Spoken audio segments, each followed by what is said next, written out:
Friends, hello, welcome to this episode of Tools for Transitioning Humanitarians. I'm your host, Salar Monua, and I want to talk to you today about how to deal with personal conflicts. And I want to share the way that I deal with personal conflicts. And in case you find this useful, please borrow it or use it, experiment with it, use it in the way that's useful to you. The reason why I wanted to talk about this is because some of the times when we talk about transitioning with my humanitarian clients, I notice that their personal lives or personal conflicts or personal difficulties, challenges in life stand so much in the way of them transitioning and focusing on what they want to create. And therefore, how can we go through those challenges in the way that feels truthful and authentic and continue transitioning to what we want to, right? So that's why I wanted to share how I have dealt with conflict and learned a lot. And I feel like lately I've been having conflict, I would call it like healthy or useful. Of course, these are labels that I'm labeling, right? But I have done this like through a lot of repetition, a lot of learning from different ways of conflict and then how I'm like learn to do that in a way that feels good to me. And I have noted down here yes, for 5 ways that I have dealt with it. And then I want to also share what are the behaviors in the conflict that I don't tolerate. And it is a bit like when we say as humanitarians that wars have rules as well, right? And I feel like in personal conflict, it's the same thing. There are rules in place. At least those are the rules that I abide by. And I have seen that in my relationships, other people abide by as well. Even though, interestingly, in other conflicts with other people, maybe they have different rules, but at least with me, this is how it has happened. I want to give you a bit of a like background as to where I have started, and I just want to assure you that when I started my life of being adult and building relationships and all of these things, this is not how it used to be, right? I started from I cannot have a conflict and avoiding at any cost or suppressing and breaking relationships without even talking about it to a point of shouting and blaming and crying in public in front, like on the streets. I remember I was having certain conflicts with people, with boyfriends on the street in Tbilisi. I remember in a particular situation where I was breaking up with my boyfriend and doing that in public, like while everyone else was watching. And of course, these are the behaviors that I went through, right? So I went from not knowing what to do with conflict, avoiding at any cost, people pleasing, being dishonest, and all the things, to getting to the other extreme of shouting and displaying all of it in front of everyone and not really knowing how to control and breaking off. And that's it, to a place of now I feel like a bit more mature way of having conflict and going through that to the other side, solving it rather than destroying it, right? So that's why these are the rules or the ways that I have approached conflict help me a lot. So the first one that really helps me is learning not to be afraid of it. And I think this is something that a lot of people have difficulty with. They're afraid that if they will have a conflict, then it will destroy, it will hurt someone, it will make things worse than before. And of course, you need to assess your own context and situation. But I want you to always think about what is the alternative of not having a conflict, right?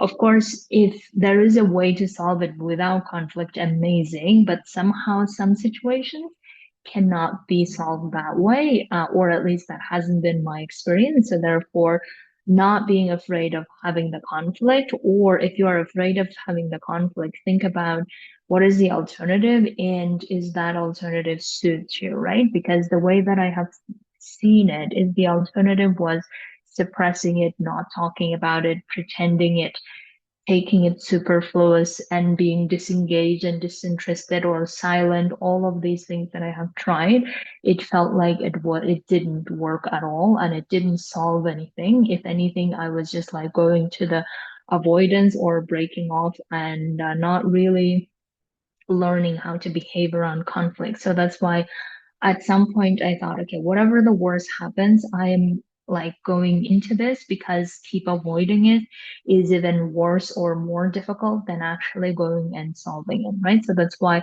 I started looking at, okay, how can I not be afraid of it and trust that in the end, whatever happens, happens, but at least I am being truthful and honest and I'm going through and telling things the way that I see from my perspective. And I always, go in like trusting and knowing that we are adults and we can solve it. So that's why let me not be afraid of it and also like create space for the other person feeling like it is okay to have conflict. And I feel like it creates a lot more safety in the relationship when I do that instead of, oh my God, we cannot have a conflict. If we have a conflict, that means we don't love each other or that means that we don't respect each other, whatever. I don't go into that drama because I feel like that just creates a lot more unsafety in the relationship and it becomes so like like harmony seeking I would call, and harmony seeking for me is when don't talk about the problems and just pretend you're happy and everything's fine. And I grew up in that family back when I was little and I didn't want to do that anymore, right? So therefore the first thing is how can you like go through conflicts and not being afraid of it, or even if you're afraid of it, going through and embracing and being there instead of avoiding it, instead of breaking it off, instead of just like, oh no, hush, don't talk to me about it kind of way, right? So that will be the first rule. Excuse me. The second rule is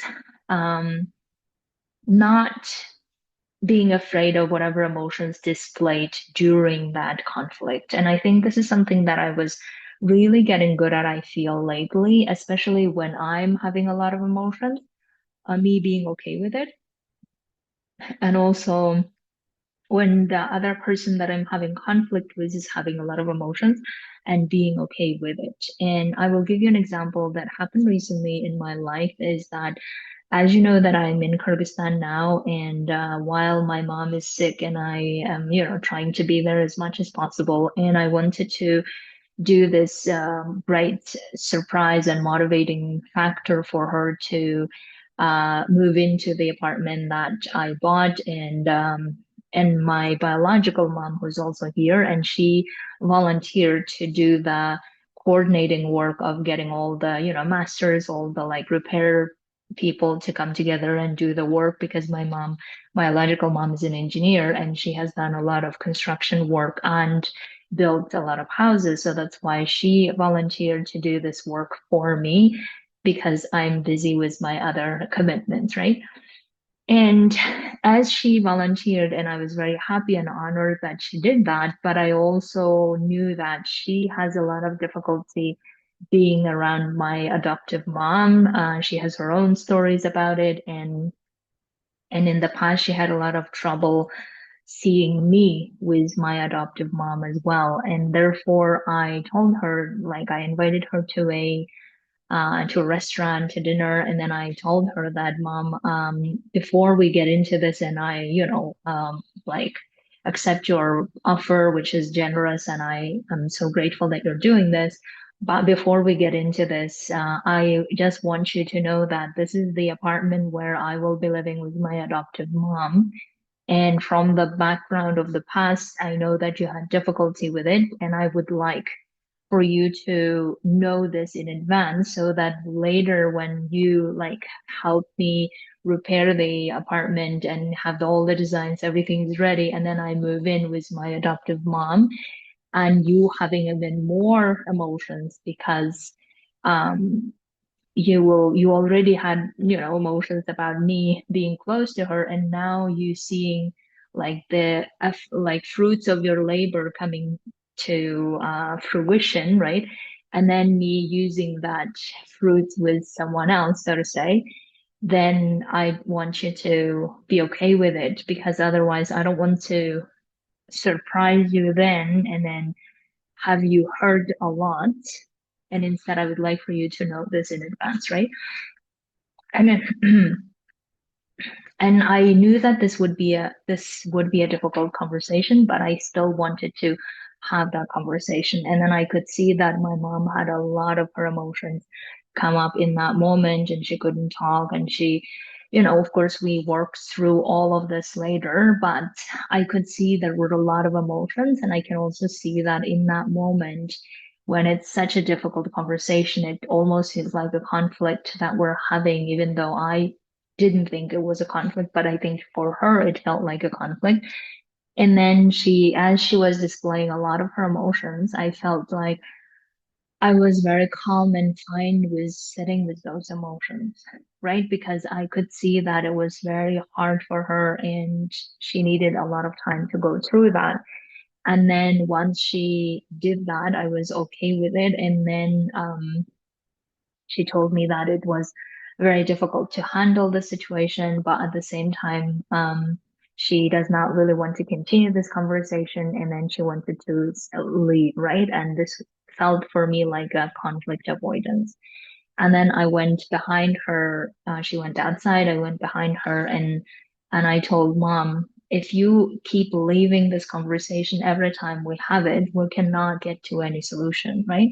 So that's why, like, tell me what I could do to solve this, because I don't also want to now go home and feel like, oh, I have upset my mom and I now don't know how to tell her my truth. And I don't want us to keep having this relationship where I'm afraid to tell my truth and then you having all this emotional reaction to it. But we need to find a way to solve this, right? Because we're going to be here and I will be living with my adoptive mom, and this is how things are, and I don't know what else to do.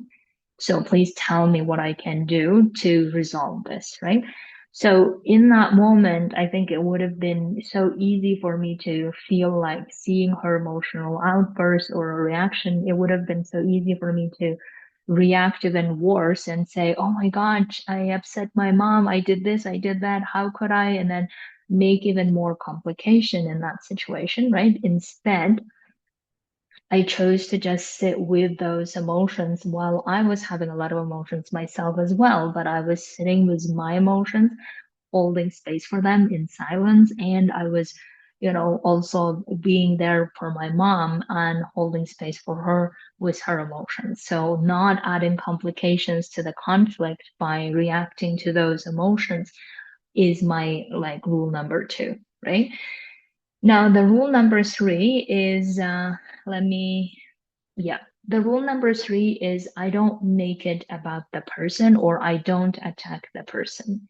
And I think this is such a crucial point in every conflict is we don't make it about the other person, or we don't attack the personality. So let me give you an example. So I used to have conflict at some point with my husband back in the day, boyfriend, about speed in which we used to make decisions. I am a very fast decision maker. I also implement my decisions very fast. I'm very good at taking responsibility for those decisions and being okay also with whatever failures, right? While my husband is someone who takes a long time to make a decision, and this delays things, obviously, right? Now, in a conflict situation, I think especially around, I don't know, like purchasing of big things or like moves, whatever the situation is, and if we had a conflict, it would have been very easy for me to say, and I could also like feel myself in the moments when the conflict is happening. I could feel myself wanting to say, but you are always late with your decisions, for instance, right? Or you are someone who cannot make a decision, make up your decision, make up your mind. How can you not? So it would be easy for me to attack him on his personal traits, right?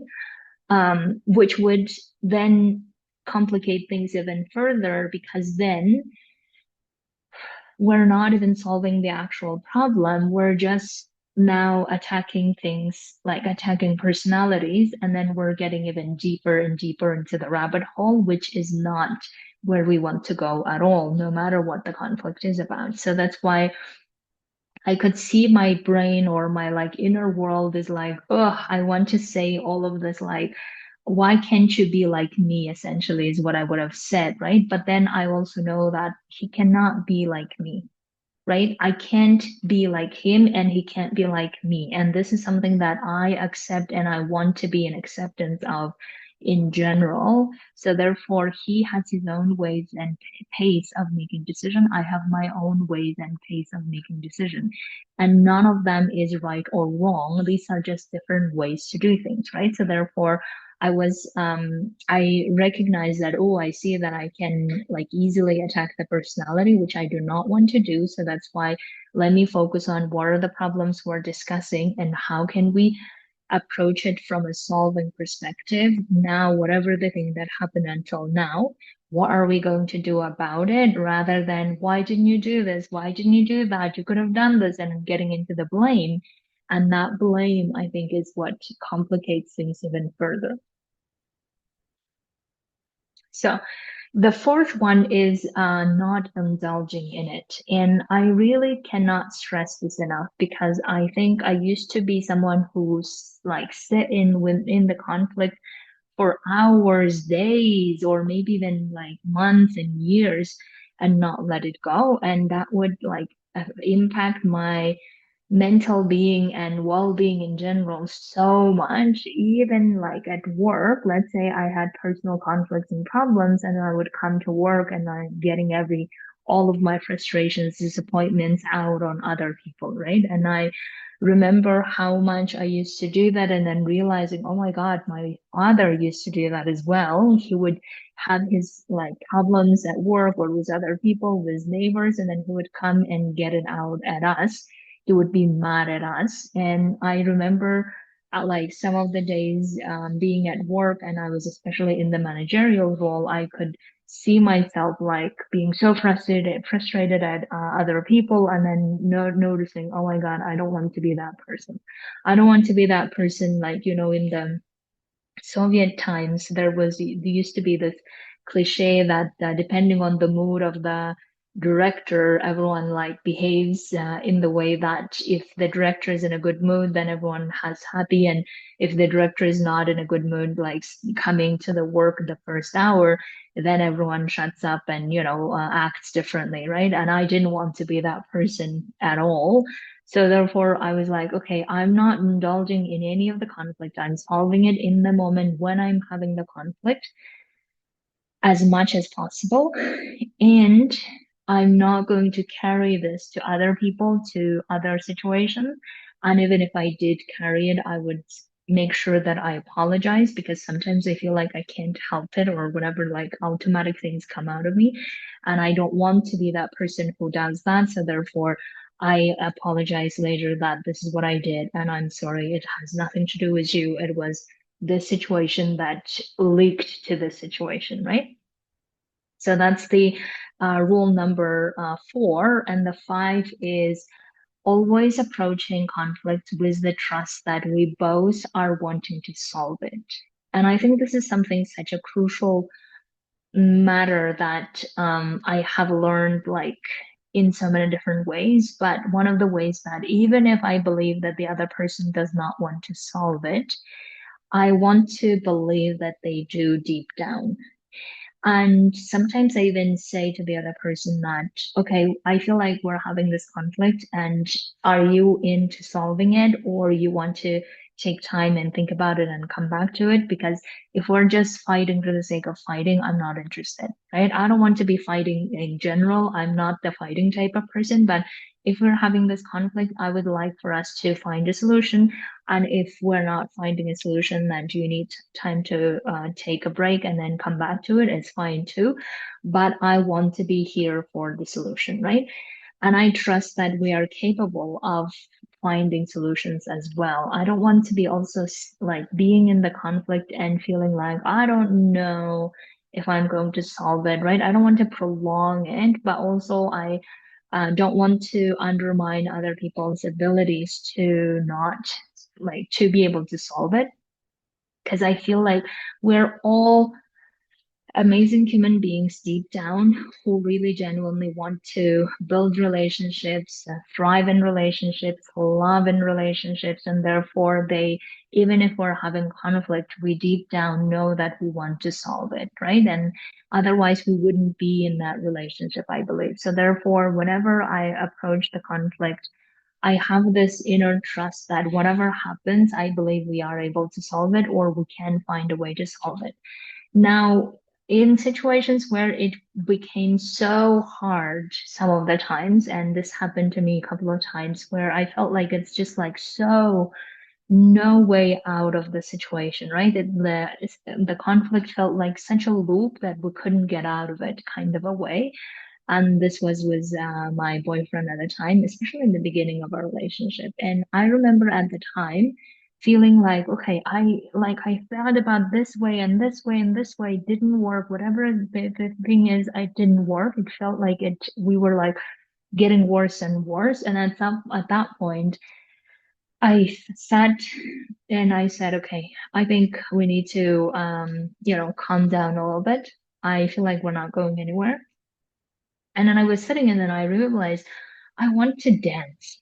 And I love dancing in general, right? So I'm just like, I'm not suggesting that you do the same, but I'm just saying that in that moment, for some reason, this feeling that I really love doing like dancing and dancing came to my mind. And then I just put my music on my laptop and then I started dancing and my boyfriend went to I think to the kitchen. So I was like, okay, I'm dancing, right? And I just felt like I was dancing and getting all of this like energy out of my body. And then I noticed after, I don't know, a few minutes, he came and joined and he made this entrance in a very like spectacular way of entering and dancing, started dancing next to me, right? And then as soon as I saw him dancing, I felt like, my God, I feel like whatever the problem is, I feel we can solve it because this is how I want things to solve, where if we can't find a solution that we can articulate with our words, at least we are articulating with our body with other ways. And I want to do that. So that is when it comes to five rules that I like um, following throughout the conflict, whatever the conflict is with whoever I am. Now, here is one thing that I want to talk about that I don't tolerate in any conflict. So, in other words, I have my rules, boundaries of what I don't tolerate. And this is something I feel I have developed over time as well. And I really want to bring your attention to this because I feel like a lot of conflicts can get into a place that is abusive. And that's really what I want to talk about. So the biggest thing that I don't tolerate in conflict, any conflict with anyone, is abuse. I mean, I used to have a more like physical abuse back when I was small, when my family members used to have physical violence with each other and me witnessing it. Those used to be in the past, and learning from that occasions a lot, I also realized I don't want to tolerate emotional abuse, whether from my own side, meaning me beating myself up, or allowing someone else beat myself up emotionally, right? With words. Because thankfully, no one has ever beat me up in physical way in any way, but emotionally, I find it even worse than physical. So that's why I don't tolerate emotional abuse. Now, it might be very challenging for some people to recognize what that emotional abuse can look like. And if you cannot recognize it, here is how I recognize for myself. And I would like for you to also look at what is an emotional abuse you don't tolerate, right? So the way that I define emotional abuse is when, as if someone is inflicting harm emotionally with words, with their tones, with their like nonverbal communication, those are the things that I don't tolerate. So, example of this is when someone says bad words or words that harm us, like F you or F off, whatever the other like bad words that people can use. Swearing words, right? I don't tolerate it at all. If that's happening, I don't even get into the conflict. I don't even talk to that person. For me, that relationship is over. I don't like, I have zero tolerance for that. Similarly, I have zero tolerance for physical abuse. I also have zero tolerance for emotional abuse. Therefore, I don't like, I don't think it happened to me recently at all in the last, I don't know, 10 years, ever since I realized I don't want to be like continuing the violence that I had from my parents. I didn't want to continue that. So I stopped abusing myself by, like talking shitty about myself. I stopped doing that and I don't allow others to do that as well. So that's why one way to recognize it is swearing words. Another way to recognize it when it gets into humiliations or it gets into so much attacking the personality of like how bitchy you are or how bad you are or manipulative you are, all of those like very hurtful things, right? That really hurts you to the like painful places. I don't tolerate that either because if someone is doing that to me, that means, excuse me, that means they are really wanting to hurt me instead of solving the problem and the conflict. And if they're not interested in solving the conflict and instead interested in hurting me, I'm not going to be part of that relationship. And I don't even want to build that relationship, right? So therefore, those are the things that I don't tolerate. Now, I also I may communicate that in whatever ways if I feel the need to do that. But in general, if I hear that like from someone, I don't ever think that I did that recently, so I can't remember any occasion. But if I were to hear that swearing words or hurtful words or words that attack my personality, I would gently say, please don't treat me this way. I don't like to be treated this way. But if you do, I don't want to continue this conversation or this relationship. This is how I would treat it.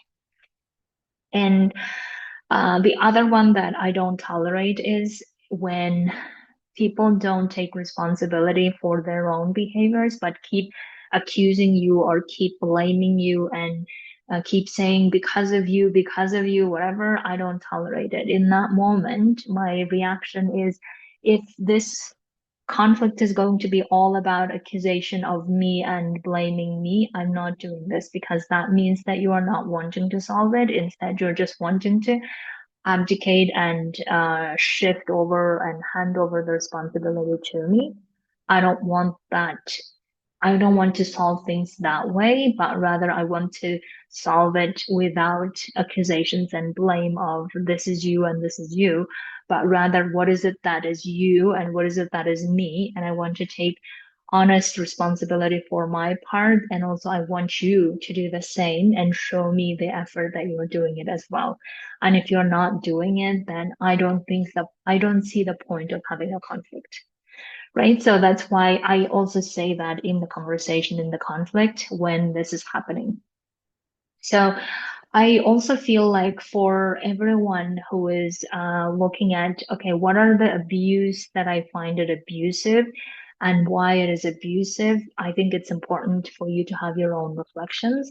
I have done a lot of work on myself on this as well. And I always felt like, okay, whatever the physical abuse that I'm not tolerating or violence that I'm not tolerating, equal part of the emotional abuse and violence I'm not tolerating, whether it's coming from myself or from others. And I would like for you to be clear on that as well, so that in the conflict situation, you don't doubt that, oh my God, am I doing this right? Or am I right about this or not? But rather standing by, this is the abuse and I don't tolerate it. And here is why. And here is the consequences of my boundary, right? Okay, my dears, if you would like to work on this, I would love to invite you to join my group where we also talk about personal things that are going on that we need to resolve as we transition to the life that we want to. Because transitioning to life we love living is not only about professional life, but also personal life. Because as long as we have both in the way that we love, then our life will feel thriving and balanced. Otherwise, it feels like surviving. And I would not want you to be surviving in your life, but rather thriving and living it the way you want to. So if you would like to join my group coaching, that is my lifetime of support for transitioning humanitarians, then message me or email me at acel@complaintfree.life. So, my dears, in the meantime, have a beautiful week. Talk to you very soon.